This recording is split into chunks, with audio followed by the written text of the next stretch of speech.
El pasado lunes 24 de diciembre nos dejó uno de los intelectuales más queridos y respetados de la Argentina, el entrañable Osvaldo Bayer, escritor, periodista, historiador, investigador, rebelde y libertario. Don Osvaldo deja una historia de ética, de compromiso, de solidaridad y de lucha por los desprotegidos, por los pueblos originarios, por un país más democrático y más igualitario. Hoy, en 40 minutos, lo despedimos y le rendimos homenaje compartiendo los mejores momentos de un extenso y riquísimo diálogo entre el gran maestro y la doctora Alessandra Minichelli, grabado a comienzo de 2017. Bienvenidos a una emisión especial de 40 minutos en homenaje al gran Osvaldo Bayer.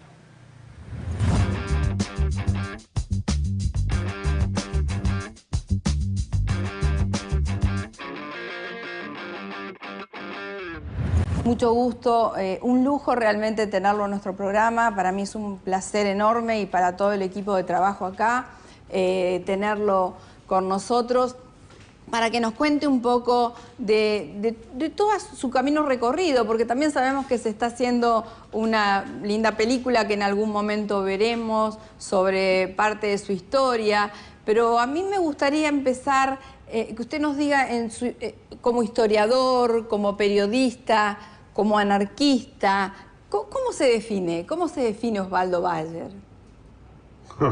Qué difícil. No sé.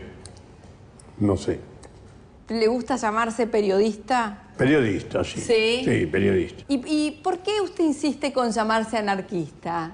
Antes conversábamos y yo le decía que para mí es un humanista con mayúsculas. Bueno, más que anarquista soy libertario. Libertario.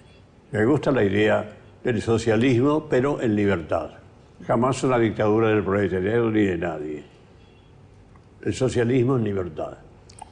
¿Y lo ve posible de concretarse un socialismo en libertad? Ojalá que sí. Yo creo que sí, que el mundo va a llegar finalmente diciendo solamente puede haber paz, solamente puede eliminarse la violencia con un socialismo en libertad.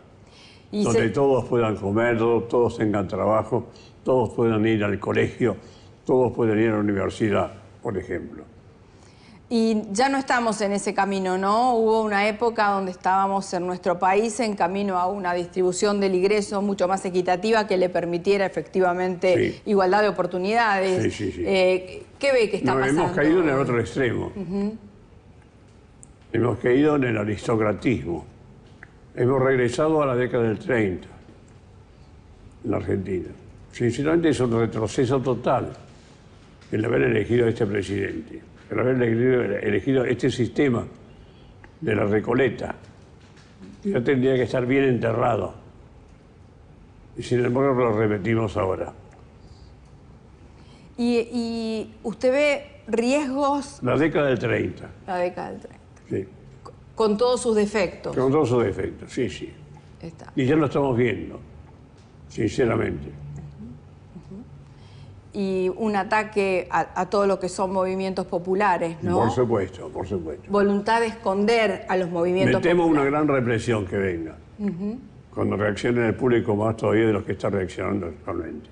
¿Usted cree que hay un conformismo hoy en la sociedad argentina? Bueno, siempre lo hubo, Siempre lo hubo, más bien, ¿no? Le cuesta intervenir en política, le cuesta salir a la calle. Cuando ha salido a la calle ha sido positivo siempre, el público, el pueblo. Así que veremos. Veremos qué pasa. Y usted en el año 2001, cuando hubo que se vayan todos, este ruido tan fuerte, usted tuvo una fuerte participación. Sí. Presencia, acompañamiento. Acompañamiento. Y yo proclamaba el socialismo en libertad. La única democracia tiene que ser el socialismo en libertad. La igualdad de todos, pero en libertad, jamás una dictadura. Osvaldo, cuéntenos un poco por qué se animó a escribir la historia de la huelga del 21. Yo en algún momento o en alguna de sus entrevistas o de sus planteos leí por ahí que sus padres vivieron en la Patagonia. Claro. ¿Eso fue el disparador? Eso fue el disparador. Es decir, mi padre vivió durante las huelgas en la Patagonia, las vivió. Y siempre, yo nací después de las huelgas. en el 27, las huelgas fueron en el 21. Pero él, que dejó Río Gallego después. ¿Vivió en Río Gallego su papá? Sí, su mamá y su la papá. familia, justo cuando las huelgas vivieron en Río Gallego. Río Gallegos. Y entonces se acordaba de todo. Y no podía superar. Dice, ¿cómo fue escondido? Nunca más se supo nada. Dice, quedó solamente en Río Gallegos, en Santa Cruz, todo ese problema. Cuando fue un asesinato feroz, tal vez el peor que cometió la Argentina contra su clase trabajadora. Bueno, y me contaba cuando yo era chico, cuando yo era adolescente. Siempre me contaba. Siempre tenía algún episodio que contarme. Y entonces, una vez que yo estudié historia y comencé a escribir mis libros, dije, voy a escribir la historia esta. Y me fui. Estuve 4 años. Las vacaciones me las pasaba en Río Gallegos y en Santa Cruz, recorriendo todo esto, encontrando papeles, viviendo todavía, hablando con la gente que había vivido en aquel tiempo, de manera que tuve que escribir 4 tomos para describir todo el material que conseguí. Bueno, y fue realmente un éxito, ¿no? Sí, claro, porque despertó a mucha gente de lo que había pasado. A mí digamos que me conmovieron mucho de su libro, tanto la historia de José Font, de Facón Grande, como la historia de las putas de San Julián, ¿no? Que también me gustaría que usted lo cuente ahora para que la gente que no lo ha leído, no lo conoce, se entere de qué se trató ese episodio en San Julián. Sí. Bueno, las putas de San Julián ocurrió lo siguiente. Cuando terminó la huelga, el comandante Varela permitió a los soldados ir a los prostíbulos, ¿no? Para sacarse todo lo que habían juntado de fusilamientos y todo eso, toda la sangre. Descargar las tensiones. Exactamente. Bueno, y en todos los lugares los recibieron muy bien a los soldados. Y cuando fueron a San Julián, una parte del ejército, una parte del regimiento, quiso entrar al prostíbulo, la Catalana. Pero salieron las prostitutas a la calle al grito, no, ustedes no entran, asesinos, con asesinos no nos acostamos. Y tuvieron que irse, decepcionados completamente. Quisieron pegarles, pero las mujeres empezaron a defenderse y entonces vieron que era peligroso el asunto. Y se fueron. Y quedó el episodio así. Como de mucha dignidad y, mucha dignidad. Y muy contestatarios a lo que pasó. Claro. Si querés acceder a los mejores contenidos, entrevistas, informes y novedades sobre responsabilidad social, conectate a www.responsabilidadsocial.tv. Ya salió Fonres RS, revista mensual dedicada a la responsabilidad social empresaria. En este número, entrevista a Francisco Oliveira y Eduardo de la Serna, una vida dedicada a ayudar al otro. Desde sus roles como pastores, se juegan por quienes más lo necesitan y hacen oír su voz. Con el editorial de la doctora Alessandra Minichelli, En esta oscura hora de la patria, una transcripción de la carta abierta del grupo de curas en Opción por los Pobres. Además, como siempre, la mejor información sobre contenidos socialmente responsables. Fonres RS. Conseguila en nuestra página web www.fonres.com y recibila de manera gratuita todos los meses en tu mail. Osvaldo Bayer no solo dejó obras fundamentales para la historia y la cultura argentina como la famosa Patagonia Rebelde, también cosechó admiración, respeto y cariño que se reflejaron ayer en la despedida colectiva y popular que miles de personas le rindieron en la Plaza Alberdi, en el barrio de Belgrano, a metros de la casa donde pasó gran parte de su vida. Seguimos homenajeando a Osvaldo Bayer, compartiendo su diálogo con la doctora Alessandra Minichelli. Y en el 95 más o menos usted estuvo en Santa Cruz con Federico Lupi, sí. Y se le hizo un lindo homenaje en Jaramillo y Fitzroy a José Font. Sí, claro. La historia de José Font, ¿por qué no nos cuenta Facón Grande? Facón Grande. Facón Grande era un gaucho que trabajaba en Santa Cruz, cerca de San Julián. Y tenía tropa de carretas donde traía y llevaba la lana. Y es decir, que él conocía a todos los laneros, todos los ganaderos. los peones, también las peonadas y todo lo demás. Y entonces cuando el ejército argentino hace los fusilamientos por orden de Hipólito Yrigoyen, este hombre reaccionó. Este hombre reaccionó y hizo una protesta, directamente una protesta. Puso sus carros de protesta en huelga y los puso en las calles de San Julián, a los carros. Bueno, por supuesto fue preso, lo echaron y un día regresó. Y hoy tiene un monumento en San Julián. Lo recordó. El único hombre que reaccionó en todo Santa Cruz contra los fusilamientos y en toda la Argentina. El único hombre que reaccionó. ¿Y usted entiende que puso el cuerpo.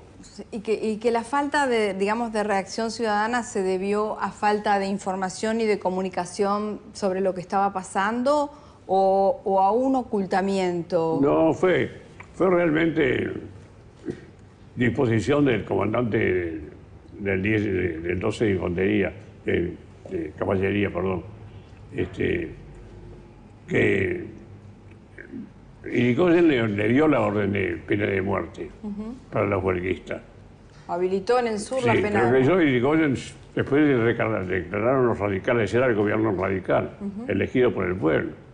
Declararon los radicales que Yrigoyen no creyó que iba a ser esa realidad de tantos fusilamientos. Fusiló a todo el mundo. Claro. ¿No? Se sintió todopoderoso. Claro.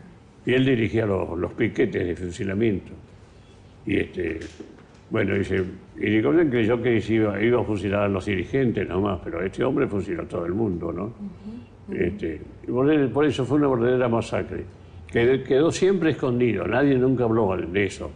Claro. Además, tal vez la peor masacre que se hizo con peones durante la historia argentina. Y se hizo nada menos que en Santa Cruz. Y lo hizo nada menos que el ejército argentino. Claro, para callar la protesta social. Así, claro. Y se acabó, nunca más hubo una huelga en Santa Cruz. Sí. Como dicen los gobernadores, aprendieron los soldados, aprendieron con la muerte, ¿no? Sí, claro, terrible. Pero quedó para siempre como un gran crimen. Claro. Y yo necesité 4 tomos en describir toda esta historia, describí todos los lugares de fusilamiento, dónde están enterrados actualmente, qué se hizo con los dirigentes, etcétera, etcétera.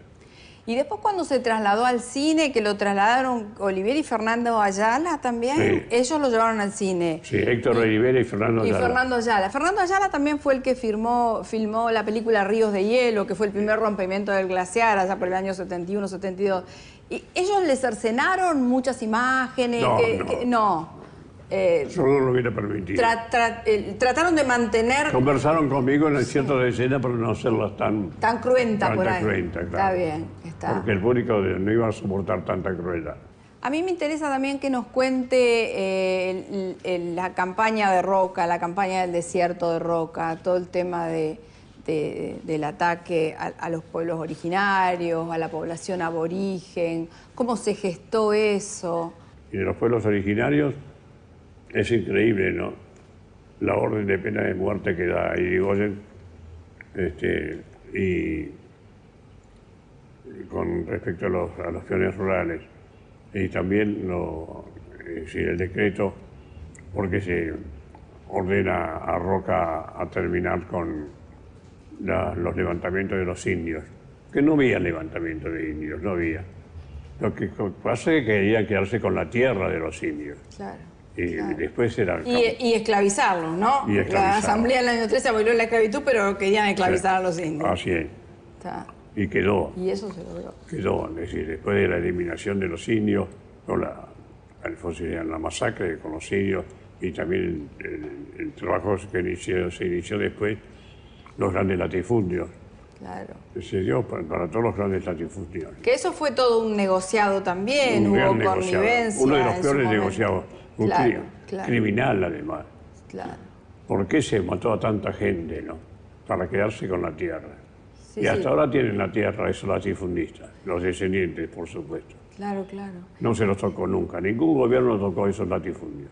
Sé que está ahora trabajando en una película que un poco cuenta su vida en el exilio y demás. Fueron 8 años muy intensos de su exilio en Europa. Decidió irse en Alemania, decidió irse por voluntad propia y despidiéndose de amigos del tipo de Rodolfo Walsh, por ejemplo.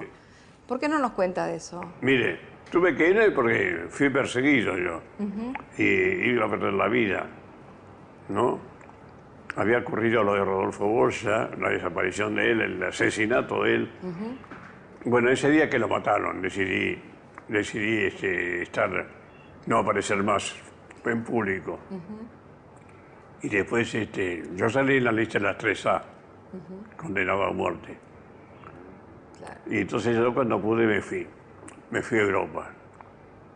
Me hubiera gustado irme a Venezuela o a México, donde estaban todos los argentinos exiliados.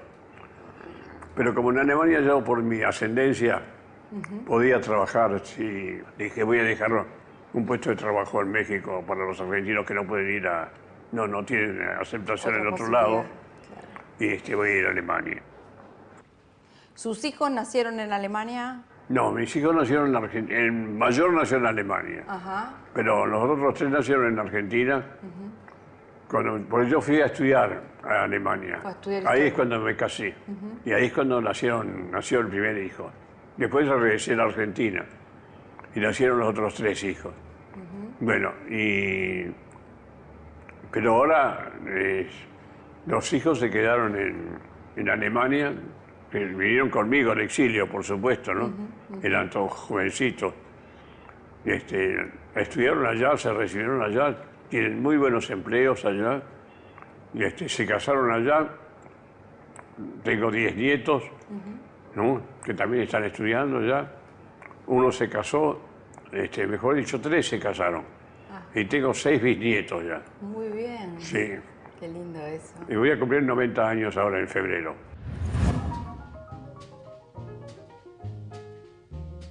A lo largo de más de 6 décadas, Osvaldo Bayer, además de su labor periodística, escribió ensayos, novelas y guiones cinematográficos. Entre sus obras se destacan la saga histórica en 4 tomos, Los Vengadores de la Patagonia Trágica, que luego, extractada, daría origen a la película La Patagonia Rebelde, y Severino Di Giovanni, El idealista de la violencia, ambas escritas y publicadas a mediados de los años 70.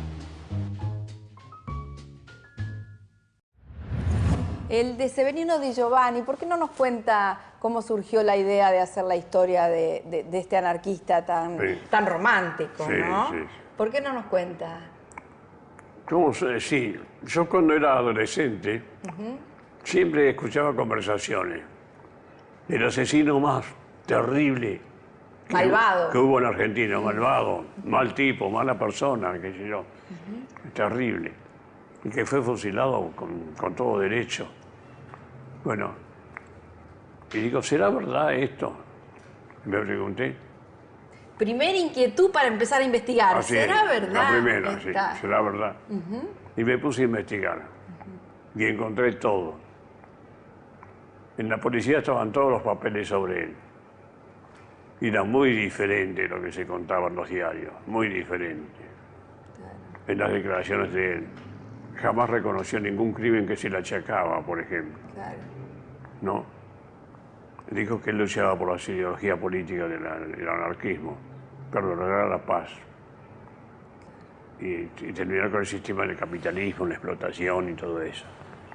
Bueno, y ahí salió el tomo ese. Claro. Que nadie pudo rechazarlo porque no dice la absoluta verdad, está todo eso. Y también, digamos, con toda la documentación que se encontró en su casa, surge toda esta historia romántica, ¿no? Toda la relación con su amada, ¿no? Sí. Logré, está con vida todavía la amante de él. ¿Ah, sí? Sí. Qué lindo. Le pude conversar largamente. Y ella le pudo relatar. Ella me dijo cómo era la intimidad de ese hombre. ¿No? Qué interesante, qué lindo eso. Sí.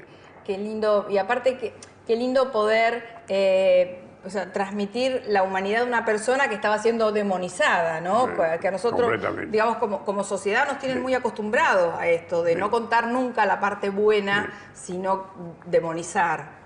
Yo digo que se equivocó en emplear la violencia. Él tendría que haber hecho todo eso sin violencia. Claro, claro. Porque tenía una gran capacidad oratoria también, por ejemplo. Sí, podría haber convocado desde ese lugar. Y así no mataron en la forma más feroz, ¿no? Claro. El fusilamiento. Mirá. Pero quedó como un crimen del Estado, el fusilamiento, de la dictadura, ¿no? Sí, claro, claro. Sí. ¿Hay algo que usted cambiaría de todo lo que ha hecho en su vida si tuviese oportunidad?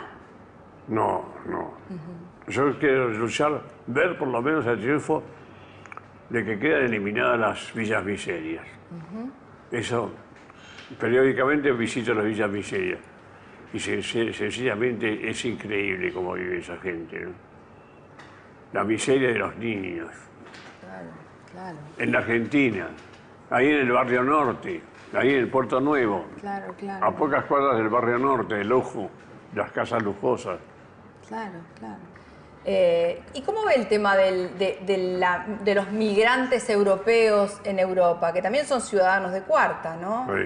Sí. ¿Cómo está viendo esa violencia? Porque si se quiere, es parte de la movilidad de las personas en el mundo, ¿no? En algún momento vivimos la inmigración europea en la Argentina, hoy hay toda una migración en Europa y es una gran tristeza, Porque no los recibe nadie. No la recibe nadie. Viven aislados completamente. Claro. Se los explota. Y cuando vienen todos de países muy ricos que podrían dar recibirlo. toda su riqueza a la gente, ¿no? Generarles oportunidades de trabajo. No, vivimos en un mundo que no ha encontrado ninguna solución todavía, ¿no? Y ese es un problema de falta de solidaridad humana, Sí. es un problema ético, Sí. ¿eso cómo lo evalúa Es usted? un problema del capitalismo, es el sistema. Claro. La gente quiere pues, ganar más, y hay otros que ganan cada vez Nadie menos. se conforma con vivir con lo suficiente. No, Nada. no. Claro. Y eso tampoco le garantiza a Eso nadie va un del buen vivir. elemento de el la gente capitalismo. sola, ¿no? De la gente, por ejemplo, como sufren las mujeres solas, viven golpeando las puertas, pidiendo trabajar en Europa, por ejemplo. Claro, que han quedado... Vienen las migraciones que se hacen para poder trabajar, ¿no? Salen de esos países, no hablan más su idioma, no viven más su cultura. Claro, se tienen que adaptar Completamente. a Son otro. millones que están en Europa. Claro. Esa gente que ha venido a trabajar. Qué Qué injusticia. Sí, No es el terrible. sistema. Claro. El sistema capitalista no ha arreglado absolutamente nada. Ningún problema. Pero en algún momento pensábamos que era el fin del capitalismo y de golpe resurgió con fuerza nuevamente. Sí, claro. ¿Y será un capitalismo distinto ¿Por el qué? que viene o es más de lo mismo? Es más de lo mismo. Y lo que tenemos que propender es el socialismo, pero en libertad. Jamás una dictadura del proletariado. Jamás una dictadura. Fracasó en los países comunistas por la dictadura. En cambio, si hubiera hecho actuar al pueblo directamente, y el pueblo como protagonista, serían de grandes democracias actualmente, igualitarias. No se hizo y terminó todo mal. Bueno, Osvaldo, ha sido la verdad que un placer Muy enorme lindo, muy conversar con usted. Y muy lindas sus repasar. preguntas, muy No. amplias, muy amplias. Bueno, gracias. La verdad, tenía muchas ganas de conocerlo, Gracias. muchas ganas de que participara de nuestro programa y nos contara su experiencia. Mucho agradecimiento de nuestra parte por lo que ha hecho por la Patagonia y por recrear la historia de la Gracias. Patagonia. Bueno, Muchas gracias, muchas gracias. hasta siempre.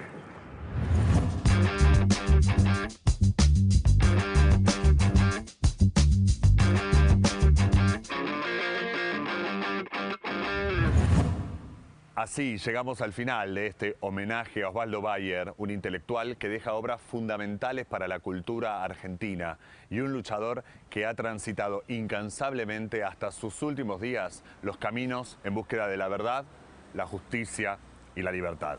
Gracias por habernos acompañado.